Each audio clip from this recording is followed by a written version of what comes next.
Hello students, how are you all? As you know, in the previous lecture we have discussed about the gametogenesis means gamete का formation हमने पढ़ा था।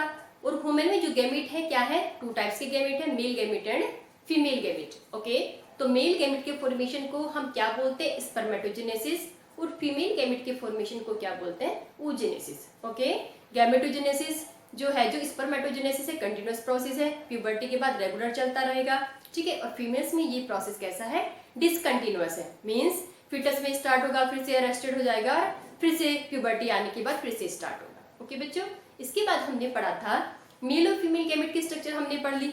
Male gamete मतलब sperm की structure हमने पढ़ी है, और एग की स्ट्रक्चर भी हमने पढ़ ली है। ओके, आज हम डिस्कस करने वाले हैं, बहुत इंपॉर्टेंट टॉपिक है, क्या बोलते हैं, मेंस्ट्रुअल साइकिल। ओके बच्चों, तो आज हम क्या डिस्कस करने वाले हैं, मेंस्ट्रुअल साइकिल।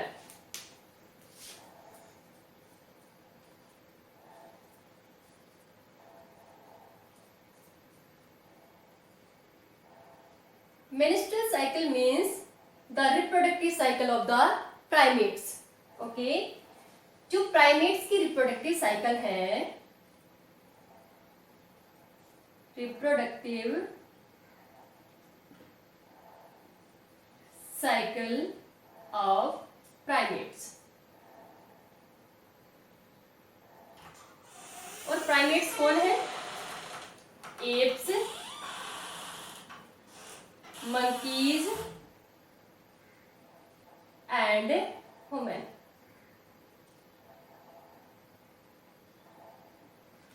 तो एप्स, मंकीज और ह्यूमन के अंदर जो भी रिप्रोडक्टिव साइकिल चलेगी उसका नाम क्या है, मेंस्ट्रुअल साइकिल। ओके बच्चों, हम इसको ऐसे भी बोल सकते हैं, the cyclic change, the cyclic change in reproductive organ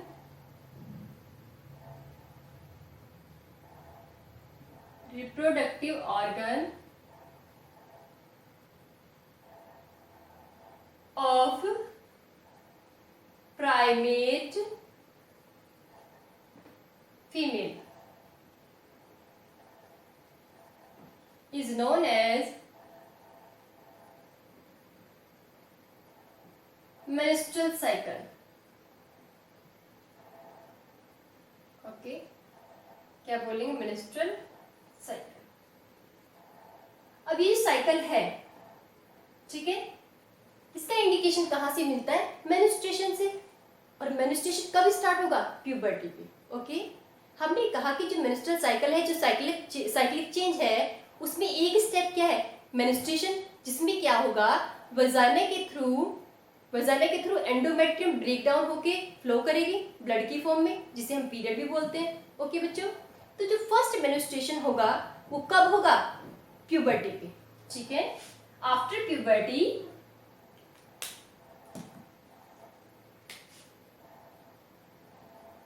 at puberty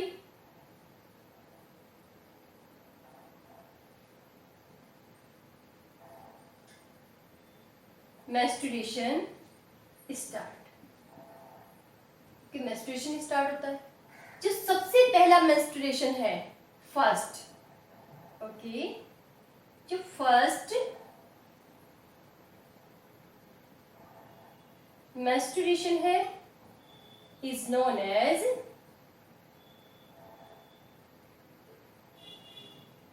menarche.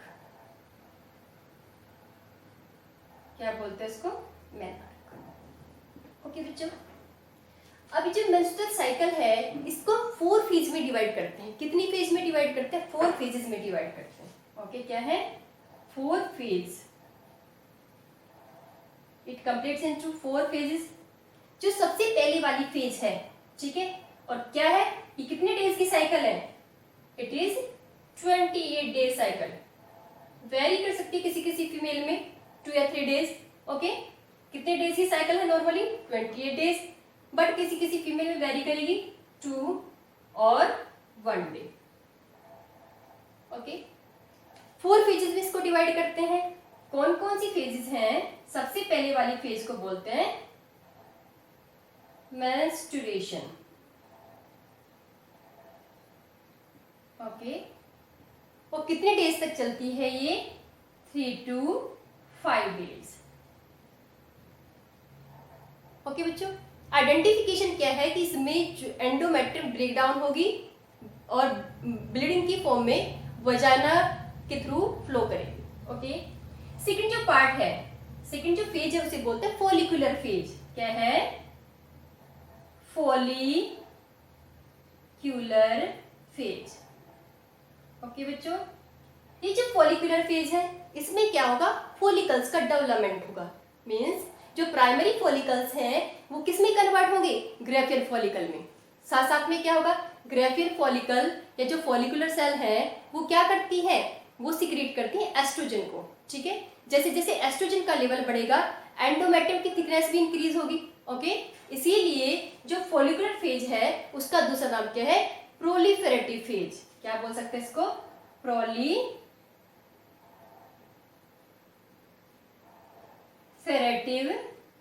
Phase.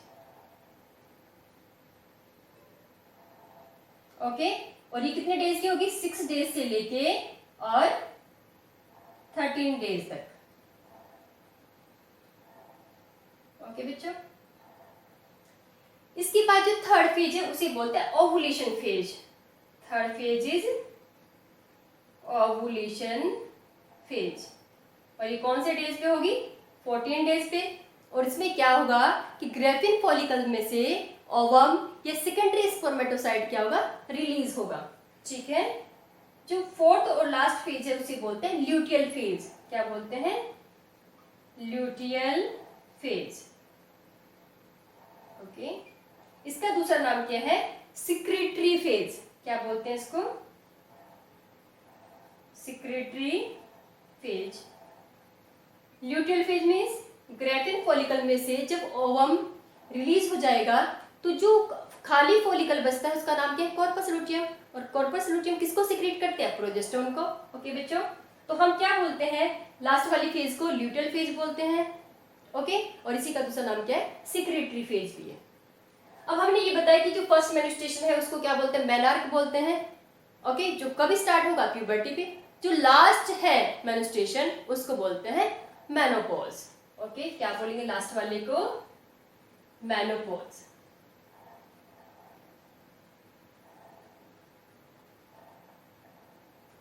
Menopause बोलते हैं। और कौन सी एज में स्टार्ट होगा? 52 ईयर्स। Okay, 52 years. अब एक जनरल सी बात है, आपको क्या याद रखना है कि नॉर्मली फीमेल में प्रोजेस्टेरोन का टेस्टोस्टेरोन भी प्रेजेंट है फीमेल के अंदर, लेकिन बहुत स्मॉल क्वांटिटी में प्रेजेंट है। ठीक है, जैसे उसके अंदर क्या होगा? मेनोपॉज होगा। फीमेल्स में क्या होगा? मेनोपॉज। तो मेनोपॉज होने के बाद एस्ट्रोजन बनना बंद हो जाएगा। ओके, क्या बताया आपको मैंने आपको ये बताया है कि जब मेंस्ट्रुएशन कीज हो जाएगा, बंद हो जाएगा, स्टॉप हो जाएगा, ओके, उसके बाद फीमेल्स की बॉडी में कुछ एबनॉर्मल चेंजेस होते हैं। ठीक है, किसकी वजह से होते हैं? वो टेस्टोस्टेरोन का लेवल बढ़ने की वजह से। ठीक है, क्योंकि फीमेल की बॉडी में भी टेस्टोस्टेरोन प्रेजेंट है लेकिन स्मॉल क्वांटिटी में प्रेजेंट है। ओके, मेनोपॉज होने के बाद एस्ट्रोजन का फॉर्मेशन बंद हो जाएगा, तो एस्ट्रोजन की वजह से उसके अंदर कौन से करेक्टर बनते हैं? Secondary sexual characteristic. ओके, वो सब क्या हो जाएंगे? स्टॉप हो जाएंगे। और उसके अंदर क्या अपीयर होने लगेगा? कुछ मेल्स के करेक्टर क्या होने लगेंगे? अपीयर होने लगेंगे, क्योंकि एस्ट्रोजन नहीं है। यदि वो वहां पे टेस्टोस्टेरोन स्मॉल क्वांटिटी में भी प्रेजेंट है तो वो क्या करता है? अपने फंक्शन शो करता है। ठीक है, मतलब टेस्टोस्टेरोन की वजह से फेशियल हेयर बन जाते हैं। ओके, क्या बताया मैंने? कुछ फीमेल्स में मेनोपॉज होने के बाद क्या होने लगता है? फेस के ऊपर हेयर डेवलप होने लगते हैं। ठीक है, उसका रीजन क्या है? कि मेनोपॉज होने के बाद एस्ट्रोजन का फॉर्मेशन बंद हो जाएगा। ओके, और टेस्टोस्टेरोन यदि स्मॉल क्वांटिटी में भी प्रेजेंट है तो वो क्या करता है? अपने फंक्शन को शो करता है। इसी वजह से कुछ चेंजेस फीमेल्स के अंदर मेल्स वाले आने लगते हैं आफ्टर मेनोपॉज। ओके, अभी हमने बताया कि हमें इसे 4 फेजेस में डिवाइड करते हैं, तो इसको हमें डायग्राम की हेल्प से एक्सप्लेन करते हैं कि ये जो चेंजेस हैं, ये जो मेंस्ट्रुअल साइकिल है इसमें ओवरी में क्या चेंज होगा, यूट्रस के अंदर क्या क्या चेंजेस हैं, ओवरी के अंदर जो हार्मोन है एस्ट्रोजन और प्रोजेस्टेरोन, ठीक है, 28 डेज में उनके अंदर क्या क्या चेंजेस हो गए। ओके, और जो पिट्यूटरी ग्लैंड के हार्मोन है, फॉलिकल स्टिमुलेटिंग हार्मोन और ल्यूटिनाइजिंग हार्मोन, उनके अंदर इन 28 डेज में क्या क्या चेंजेस होंगे। ओके बच्चों, तो देखिए जरा, तो अभी हम एक्सप्लेन करते हैं क्या।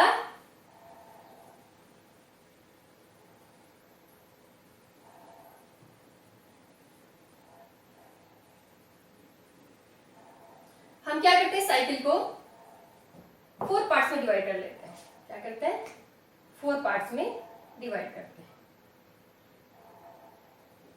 ओके बच्चों, 1, 3, 5, 7, 9, 11, 13, 14, 16, 18, 20, 22, 24, 26 एंड 28। हम इसे प्लस कर सकते हैं 1 और 2 डिजिट। ओके, अब जो सबसे पहले वाला पार्ट है, ये वाला पार्ट। ओके, अब इसमें हम लिखते हैं uterine changes, uterine events. Okay, इसके बाद हम लिखते हैं क्या, ओवेरियन हार्मोन,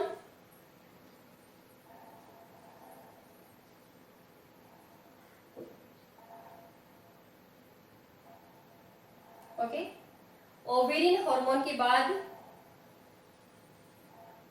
ओवेरियन इवेंट, यहाँ पे क्या है, ओवेरियन इवेंट्स। ठीक है, फर्स्ट हमारा ये है, सेकंड ये, थर्ड हमारा ये है, और फोर्थ जो लास्ट है वो क्या है, पिट्यूटरी हार्मोन। ठीक है, पिट्यूटरी हार्मोन। ओके बच्चों, आपने याद रखना है कि 3 से 5 डेज तक क्या चलता है, मेंस्ट्रुएशन चलता है। तो जो उसमें क्या बताया, एंडोमेट्रियम की जो लाइनिंग है वो ब्रेक डाउन होती है। ठीक है, ब्लड वेजल्स और म्यूकस की फॉर्म में वजाइना के थ्रू क्या करती है, बॉडी से बाहर रिलीज होती है।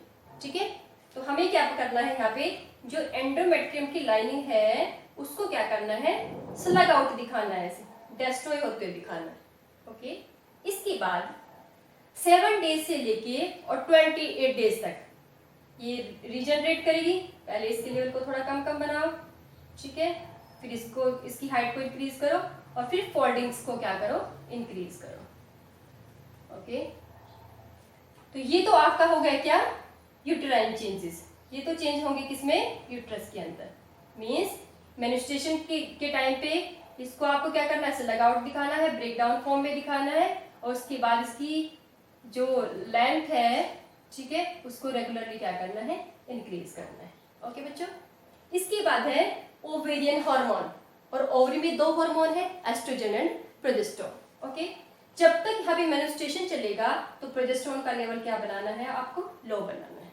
ओके, और एस्ट्रोजन के लेवल को क्या करना है, इसके बाद हाई करना है। ठीक है, एस्ट्रोजन के लेवल को बढ़ाते जाना है, और 14 डेज पे इसको क्या करना है, लो करना है। ओके, इसके बाद आपको क्या बताना है, प्रोजेस्टेरोन का लेवल 14 डेज के बाद क्या होगा, इंक्रीज, क्योंकि प्रोजेस्टेरोन को सीक्रेट कौन करता है, कॉर्पस ल्यूटियम। तो ये क्या है, ऊपर वाला है आपका एस्ट्रोजन, और नीचे वाला क्या है, प्रोजेस्टेरोन।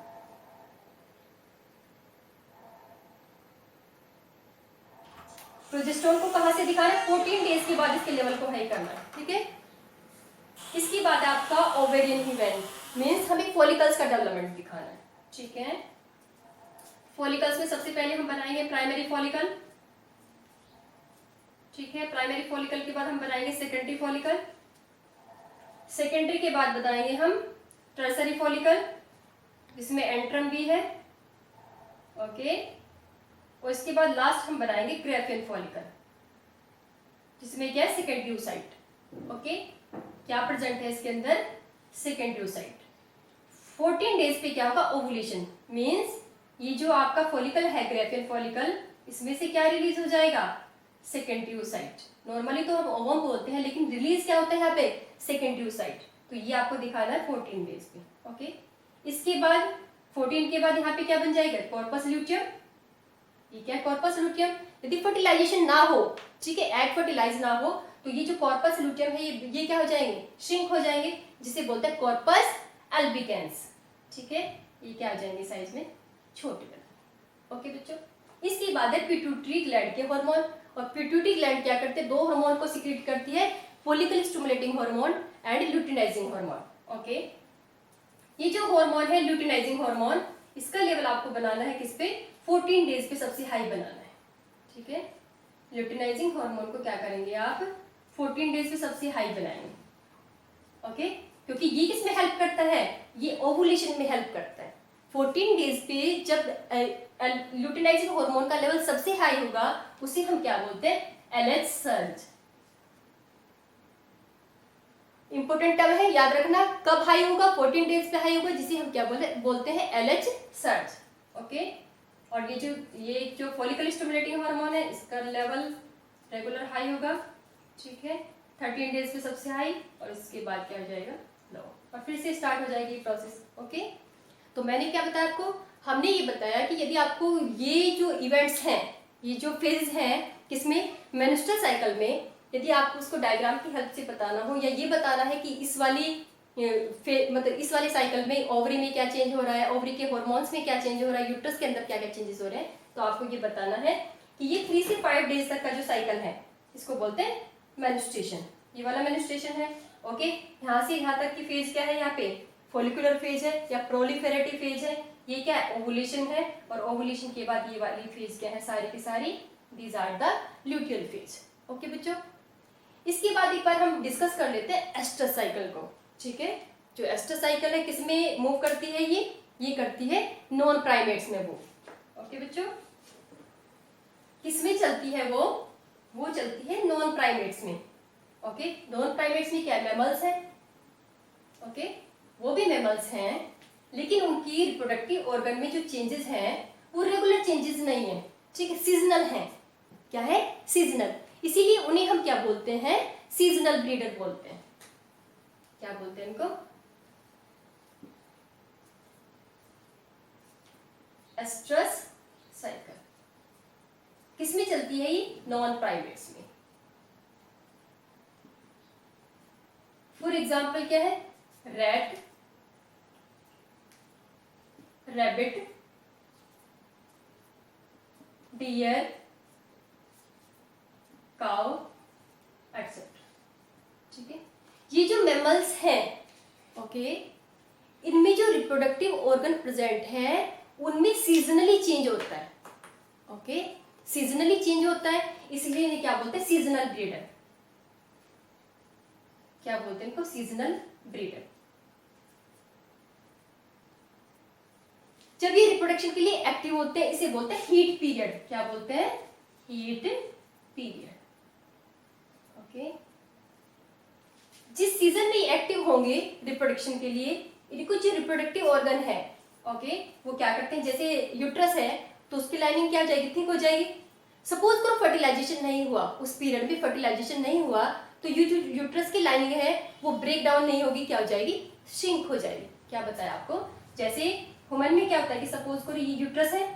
ओके, क्या है, यूट्रस, और यूट्रस में क्या है, यहाँ पे एंडोमेट्रियम। ओके, और इन एंडोमेट्रियम के यहाँ पे क्या है, फर्टिलाइज एग क्या करता है, अटैच होता है। ओके, यदि फर्टिलाइजेशन ना हो तो ये क्या होती है, ब्रेक डाउन होकर फ्लो करने लगती है इधर से। ओके, लेकिन जितने भी नॉन प्राइमेट्स हैं उनकी जो यूट्रस है उसके अंदर क्या होगा कि जो लाइनिंग थिक हुई है, ठीक है, for receiving the fertilize egg, यदि फर्टिलाइजेशन नहीं होगा तो ये क्या हो जाएगी, ये स्लग आउट नहीं होगी, यहाँ से ब्रेक डाउन नहीं होगी, क्या हो जाएगी, श्रिंक हो जाएगी वहीं पे। इसीलिए जो ये प्राइमेट्स हैं इनमें क्या नहीं होता है, these animals do not have menstrual cycle, menstruation इनमें क्या है, absent है। ओके बच्चों, तो ये भी डिफरेंसेस है किसके बीच में, कि एस्ट्रस साइकिल में और मेंस्ट्रुअल साइकिल में। क्या बताया है, मेंस्ट्रुअल साइकिल मींस जो भी रिप्रोडक्टिव साइकिल है वुमेन के अंदर या प्राइमेट्स के अंदर, उसे हम क्या बोलते हैं, मेनिस्ट्रुअल साइकिल बोलते हैं। ठीक है, कैसा इंडिकेशन है, कैसे इंडिकेट करते हो आपकी मेनिस्ट्रुएशन स्टार्ट हुआ कि नहीं। प्यूबर्टी पे क्या होता है कि पीरियड स्टार्ट होते हैं, जिसे हम क्या बोलते हैं कि जिससे हमें इंडिकेशन मिलता है कि मेनिस्ट्रुअल साइकिल शुरू हो गई है। ओके, कितनी फेज में डिवाइड करते हैं, 4 फेजेस में डिवाइड करते हैं, और वो मैंने आपको डिटेल में बता दिया। आगे फर्दर लेक्चर में हम पढ़ेंगे फर्टिलाइजेशन।